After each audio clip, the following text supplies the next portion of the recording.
Hello, I'm Randy Swallow. Welcome to In Your Neighborhood.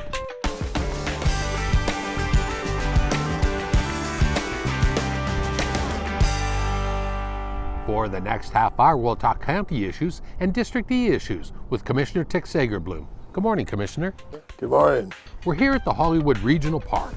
This place features an indoor-outdoor aquatic center, a massive recreation and community center, and much more.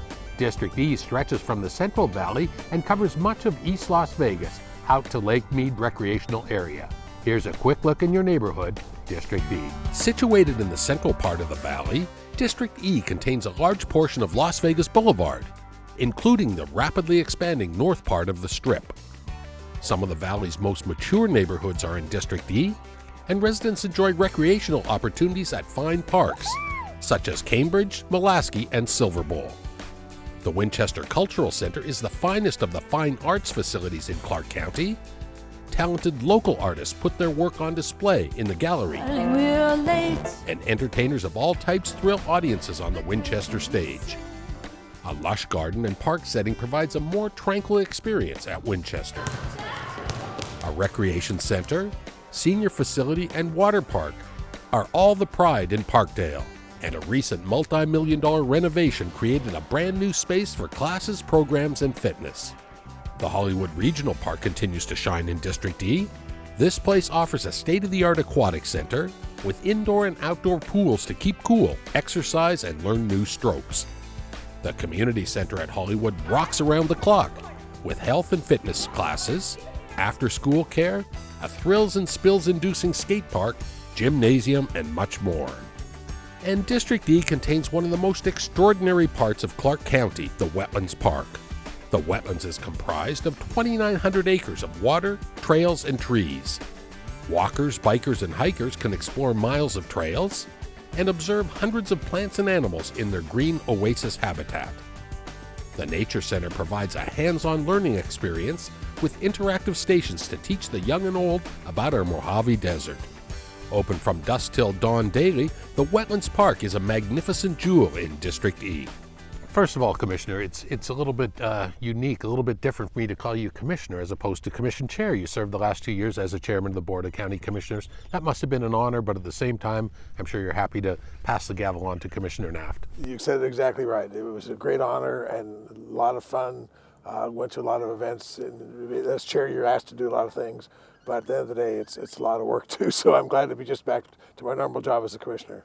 Commissioner, let's talk about where we are. This is the Hollywood Park, this fantastic place. I believe we did our first ever In Your Neighborhood out here several years ago, and Hollywood Park has just grown in such leaps and bounds. We're in the newest phase, 76 acres here, pickleball, baseball, soccer, everything you could want, dog parks, fantastic park. It's fantastic. The community's really loving it, and this was just phase one. So now we're getting ready to put in some full-size baseball fields, which hopefully will be used for tournaments from people come around the country for that. We're putting in a tree park down here. We're going to put in some other tracks up here, so we can have like a major course people can walk and run. So it has really changed East Las Vegas. One of the best views in the entire city, that's Absolutely. For sure, Commissioner. And just a few hundred yards down there, the well-utilized Hollywood Park Rec Center. You've recently had an early Valentine's Day event there, and also the Las Vegas LVMPD First Tuesday community event. Yeah, we do a lot of events for East Las Vegas there, and you didn't even mention the fact that we have the swimming pool, which is another fantastic element. So this area on East Hollywood is just really blossoming and building in and really serving the community, which is what I'm so proud of. Everything we've talked about so far has been Clark County, but then behind me here, the Las Vegas Metropolitan Police Department, they're going to have their own Hollywood substation. Why is it going to be located here, Commissioner? It's perfect because right now there's a big substation to the north and a big substation to the south, but people in East Las Vegas actually have been underrepresented as far as the police. So having all these cars be based out of here, they'll be going through the neighborhoods, It's going to really increase the presence, and that anytime you have police presence, that discourages crime. So it's going to be a win-win. Sheriff McMahill is always concerned about response times and things like that. So that this is obviously something that is going to cover an area that was needed before. Absolutely. And what was interesting is the Northeast Area Command and the Southeast Area Commands merged right at Charleston. So that was the edge of both of their districts. And of course, when you get to the edge, you have less support. So those two areas were less visible as far as the police department, and now it's going to be the center of the police department, so it's going to really change the dynamic here in East Las Vegas. Continuing on with public safety, I know Clark County Fire Station 31 is just out of camera shot just over here too. What's the impetus to try and keep these facilities close together, or is there one? Obviously, it's great because they have to do a lot of work together, but this was a big BLM parcel. That's probably why it ended up being right here. But one of the things I'm so proud of is the fire stations around the county. We just built a new one, building a new one at Maslow Park. The county really provides a lot of services people don't realize, including Metro. We pay for most of their budget. We're so vital to the health and the security of all of our county, and particularly here in East Las Vegas.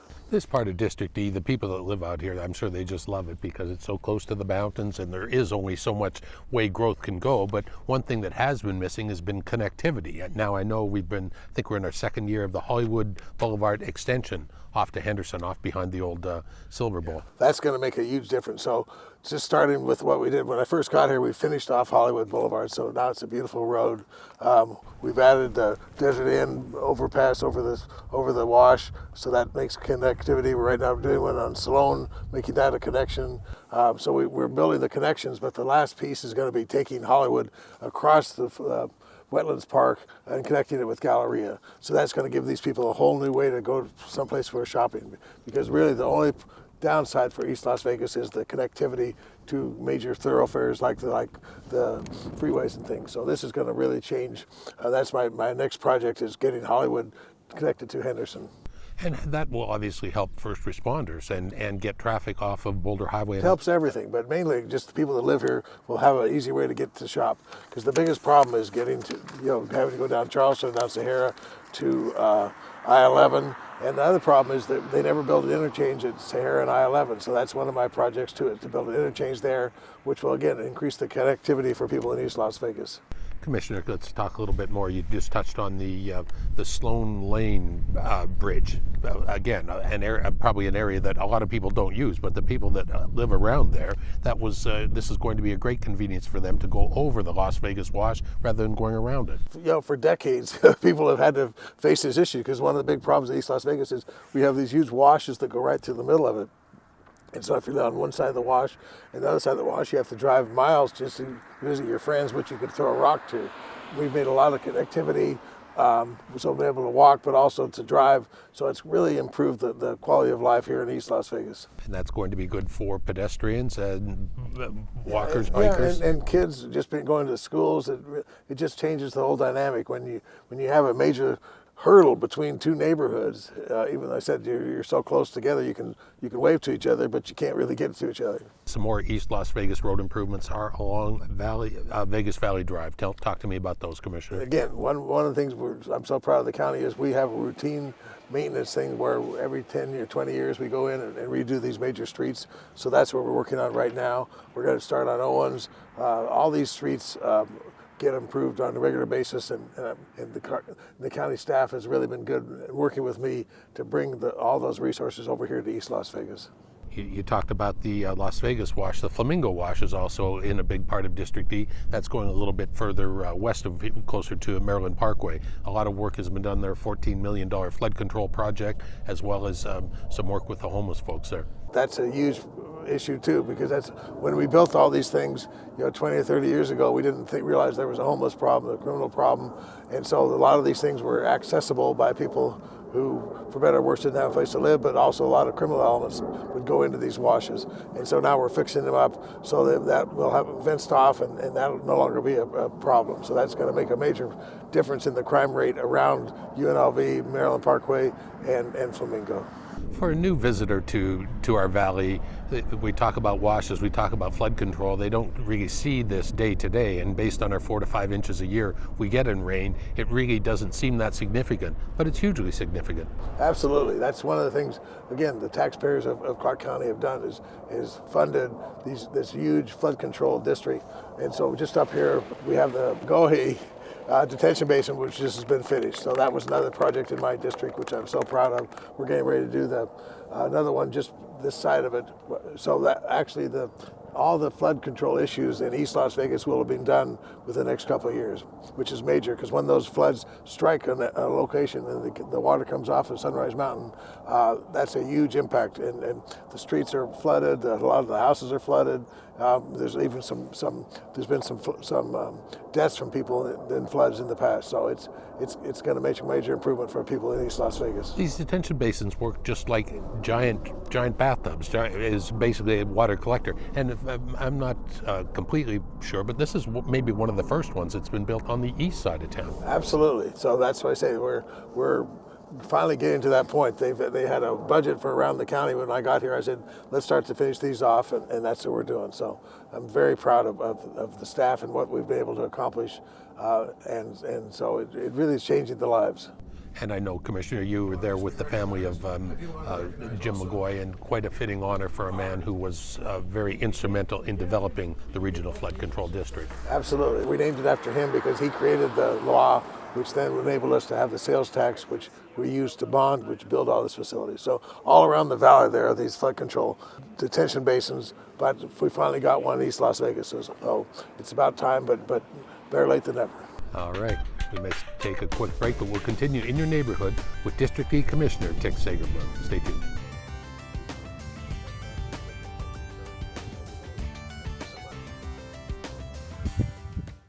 District E is home to the Hollywood Regional Park. This sprawling east side facility features a rec center, indoor-outdoor aquatic center, and acres of green space for nearly every team sport and leisure activity. The Hollywood Recreational and Community Center is located at 1650 South Hollywood Boulevard in District E, and that's where we are. We're talking to the District E Commissioner, Tick Segerblom.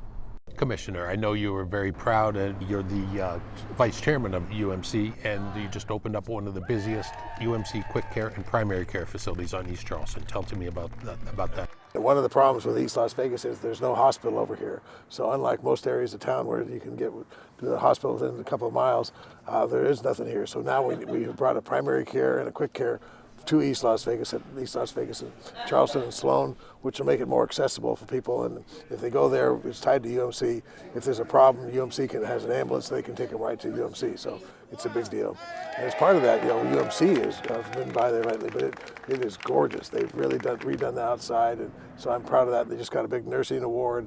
So UMC is really doing a fantastic job for the constituents of Clark County. My personal doctor has been a UMC primary care for years, so that's what also you want the buy-in from folks to go to there and have a relationship with that same doctor. Absolutely, and they're tied to the medical school too. So it's a symbiotic relationship where the best doctors, the young doctors, go into the neighborhoods, and you can get an appointment right away. You can go in there with an emergency, but it's a great resource that the county provides to areas like East Las Vegas. And of course, UMC is also developing, and has developed for a long time, their online care 24/7 telemedicine, just another option for healthcare. Yeah, and again, being tied to UNLV Medical School, they're at the forefront of where medicine is going, and a lot of that is telemedicine. If you have a cold or you got a sore throat or something, why should you have to drive into a quick care when you can just get on the internet and talk to the doctor? The doctor can say, this is what you want to do, issue a prescription, and the pharmacy will deliver it to you. So it really revolutionizes medicine. Here's a one-of-a-kind East Side healthcare amenity, the UMC Crisis Stabilization Center, Commissioner. This was a completely outside-the-box, completely different way of looking at mental health issues, people where they are experiencing some sort of mental crises. This is a place for them to go and relax and rest. And what is the thought process behind this place? Well, one of the problems is a lot of times there's a crisis, and the only place people we can call are the police. So you call the police, they go out there. The person is mentally unstable, but they really are not a criminal. In the past, the only thing the police could do was take them to the emergency room at UMC or take them to jail.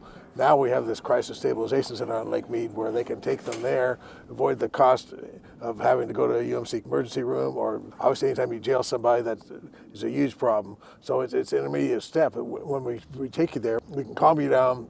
They can figure out what the problem is, and then we can direct you to somewhere. But anytime you enter into the system where you're having to be hospitalized or jailed, the costs are incredible, and you can lose your job, you can lose your family. And so this is a much better way for the whole society to be able to evaluate you right away, and then if whatever you need, we can direct you to that. So we have it's part of our continuum of care, but it's a valuable thing, and we've just opened that within the last year. So again, very important.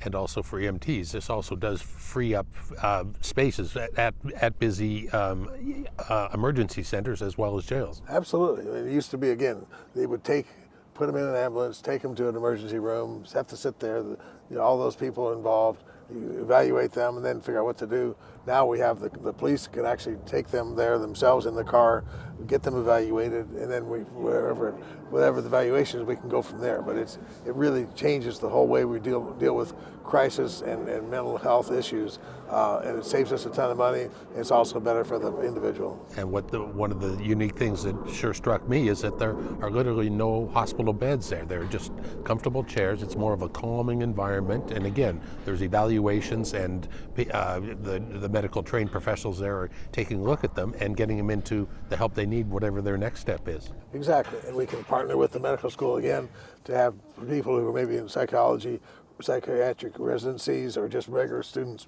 be there, witness it, provide the treatment, and learn how society is dealing with things. We were so stuck in a way, an old formula where it's either go to jail or the hospital, and we finally realized that that's the worst way to deal with this mental health crisis. So we're hopeful that this is really going to change the way it's delivered. Something else in your district, Commissioner, the Shaquille O'Neal Youth Complex. This will benefit the communities in school and the Boys and Girls Club. What a great asset this is for all of Clark County, and especially for District E. Yeah, it's fantastic. The school district had an old piece of property they weren't going to use. They gave it to the county. I was able to then turn around and give it to the Boys and Girls Club. Shaq O'Neal is raising millions of dollars to facilitate this. It's going to be a fantastic center. The police will have some people there too. So it's going to be just fantastic for East Las Vegas. And I can't brag enough about Shaq to be willing to put his money where his mouth is. And when he had that opening and we stood up there and looked at that guy is big. But it's just very proud to have him in East Las Vegas. And I've read somewhere where they call that area the Mall of Schools. So there are so many schools around there that this is such an excellent location for East Side students. Absolutely, because those kids would get out of school in the afternoon and nothing to do. So what are you going to do, get in trouble or something? Now we have a great location for them to go. We have programming for them and lots of things, sports you can do. We'll have a field there. So it's just a very, very neat thing that Shaq is doing for us.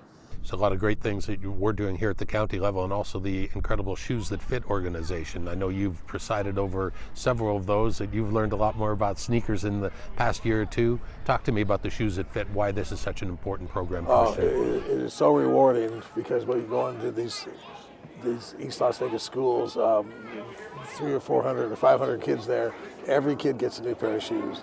And a lot of those kids have never even had a new pair of shoes before. So you can't believe the smiles on their face, the joy on their face. And they put those shoes on and run out the door. And then the Metro will bring police cars and let them see that. The fire department will bring a fire truck. So there's a lot of other things going on at the same time. But it lets the kids and the parents particularly see that government has a role, that we are a positive force. They get to meet the police. A lot of the police put the shoes on the kids, so they're developing a positive relationship with the police force, which is critical. We can't treat the police as the enemy. The police are part of us, and to the extent we work together, they will work with us too. So Sheriff McMahill has done a fantastic job. Commissioner, let's talk a little bit about affordable housing. That's obviously a challenge in Clark County and probably every community across the country. I know Nellis Grove is coming on board in District D. Talk to me about Nellis Grove and how that's going to help put a dent in some Well, it's a great project. The developers out of San Diego, there was a big piece of property there on Nellis that truthfully was a place for homeless to hang out. So we're going to get rid of that problem. But it also will be a place where very livable, modest but livable for people who are need affordable housing.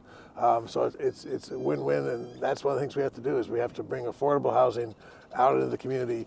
We use a lot of state money, we use a lot of county money in partnership with this group out of San Diego. But these are the kind of things government does to make life better for everybody. Because if we can clean up the homeless there, take care of people that need affordable housing, and put people to job, these are prevailing wage jobs. So the whole thing is just like government couldn't do better. Another instant success story in your district, Commissioner, has been Filipino Town on Maryland Parkway and in that area there. It was an honor for you to preside over that. And how did this cultural designation come about?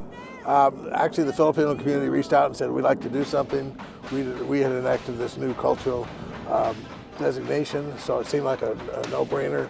We picked that street because there's a lot of Filipino businesses, and then there's a huge Filipino community that people don't realize, but there's over 250,000 Filipinos here in Clark County, so they were very excited to have this designation. And then once we have it, now we're going to start to build around it and hopefully attract Filipinos from around the country, from Philippines, as part of our tourism base because it's pretty close to the Strip.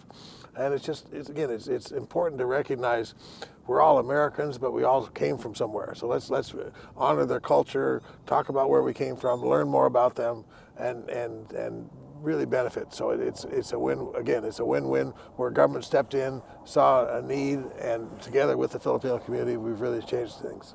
It's District D and all of Clark County is incredibly diverse. I know you were very proud also for the Latino Cultural Festival that you presided over last October. Yes, Commissioner McCurdy and I, every October, we have, I think there's 30 different countries that participate with us, and we have great events, great food, and just honor the Latino community. Again, just because you're foreign they're not even foreigner, but Las Vegas, Nevada, we were part of Mexico before we were part of the United States, so we have that whole history. But it's important to honor those cultures as they honor our culture, and we're all Americans. But honestly, the culture and the food that comes from South America and Latin America is very special. So it's an integral part, particularly here in East Las Vegas. We have people from every country in the Americas here in East Las Vegas, and we're so proud of that. All right, we must take another quick break. We'll continue in your neighborhood with District E Commissioner Tick Segerblom. Stay tuned. Vice Chairman of the University UMC, and he just opened up one of the busiest UMC. District E is home to portions of the north end of Las Vegas Boulevard, also known as the Strip. This part of the Strip has seen major changes in the past few years, including the addition of the Fontainebleau, Resorts World, and the incredible one-of-a-kind concert and entertainment venue, the Sphere. Watch as construction of the giant guitar takes shape, which will become the musical centerpiece at the Hard Rock Casino, slated to open in late 2027. All of these world-class facilities are located in District E, and that's where we are, talking issues with District E Commissioner Tick Segerblom. Commissioner, the north part of Las Vegas Boulevard is part of your district. You've seen some incredible changes over the years with Resorts World, Fontainebleau, of course the Sphere. Talk to me about that part of the Strip. Well, even though I have East Las Vegas, which is the pride and joy of my district and my camp and my service, I also have the north end of the Strip. I have Flamingo to the Sahara Hotel, which is fantastic. So just since I've been there, they've completed Resort World, Fontainebleau, they redid the convention center, they built the Sphere. Now they tore down the Mirage and they're building, Hard Rock's building that huge guitar. If you've been driven down, that thing is incredibly big. It's gonna be very fun. So lots of energy in the north part of the Strip. The Boring Company's based there, and they're getting ready to head towards downtown Las Vegas, so that's gonna open up a lot of things. So anyway, it's unbelievable what the county has done. you don't just build a building like that with 3,000 rooms and all this stuff. You have to have a staff building department that works with the developer to make sure that all that is safe and built correctly. And so that's a huge part of what we do, is manage those departments and make sure that they build correctly. The social media gloom and doom of Las Vegas is dying, and some of the numbers do bear out as far as some of these hotel rooms, but the Sphere is one of one. And as you say, when this Hard Rock Casino hotel that is a giant guitar comes, people are going to have their minds blown. Absolutely. The Sphere is, as you said, unique in the world. If you haven't been there, try to go, because it really is just so amazing to get inside and hear things and visualize it. It is so cool. It's hard to believe. And the guitar, how do you think that's going to have the same type of mass appeal that everyone is going to? Vibration. I mean, it's all rooms up and going all the way up to the strut there. So it's going to be very phenomenal. The tribe, the Seminoles out of Florida, are building it, and no expenses is too much. So they're really going first class. It's amazing. But if someone says to you that, hey, Las Vegas is dying, or that things aren't going, this is just a dip in your opinion, Commissioner? Totally. I mean, again, if you were in any other city and you could build one 3,000 room hotel in your career, you would go, oh my God, this is amazing. I'm building 4 or 5 of them just in my term. It's Vegas. We get so spoiled we forget to actually look back and see where we've been and where we're going. But we are on the move constantly, and the growth is phenomenal. And that growth doesn't just happen. The government makes it happen. And finally, Commissioner, I know something very near and dear to your heart. On March 13th is going to be the 9th annual Clark County's 9th annual job fair. Job fairs really do work. Absolutely, and Commissioner Gibson and I have the biggest one in Nevada. It's huge. We have over 100 employers there. We get several thousand people show up, and it's just so rewarding to again see people talk about jobs. Actually, a lot of people just walk out with a new job. So it's a phenomenal thing. And so that's, again, part of what government does, is we reach out, connect the employers with the employees, and make that happen. So, and we do it at the convention center, which again is the government. So I just can't brag enough about how Clark County government really is the engine that makes it all work. All right. Well, I wish we had another Including you. Thank you, Commissioner. I wish we had more time to chat with everything, what's going on in District E and in Clark County in general. Thank you for your insight as always. Thank you so much. Thanks, Commish. That wraps up this edition of In Your Neighborhood. Thanks to Commissioner Tick Segerblom for taking time to tell us about the area he calls home and represents as your elected official, District E. If you have any questions about this show or ideas for upcoming segments in your neighborhood, call me at 702-455-6357 or send an email to rsw@clarkcountynv.gov. Thanks for tuning in to Clark County Television. On behalf of our production staff, I'm Randy Swallow. We'll see you again next time in your neighborhood.